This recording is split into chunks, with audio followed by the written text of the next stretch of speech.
Ассалаумағалейкум, құрметті диқаншылар. Мен мынау Абдукаримов Рахым, Жамбыл облысы Саргамер ауылында Энзазадың компаниясының Ладжейн деген помидорын ектік. 25 апрельде еккенбіз. Қазір бүгін 6 август. Алланың қалауымен бұл оригинал ұрық екен. Соны егіп өнімін алып жатырмыз. Өнімі өте күшті. Мынау 3-ші сборкадамыз қазір.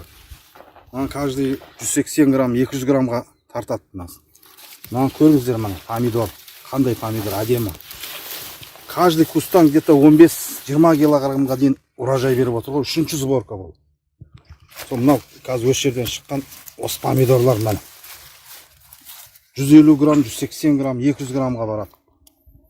Әдемі помидор. Сақталу мерзімі де күшті. Базардың шын айтайын алды. Цвет, в общем, насыщенный, қып-қызыл, әдемі. Сол Аллаға шүкір, осындай өнімді берген екен. Арман бауырымызға да рахмет. Осындай ұрықты әкелді.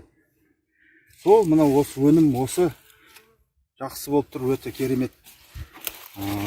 Басқа жерін көрсетсеңіздер, мына жерлерді көрсетейін. Бұл жерде смело 15-20 килограммдай урожай бар. Біреу сындырып көрсетейінші бар. Бір неде үшеуінде шығады ғой. Бір ашайын.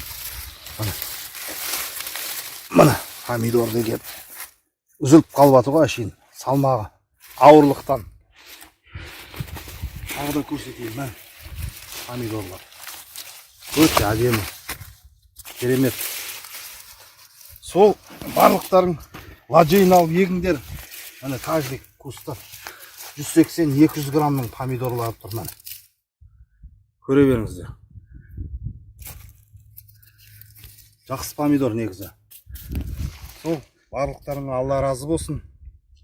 Осындай жақсы ұрықтан бізге беріп тұра беріңіздер.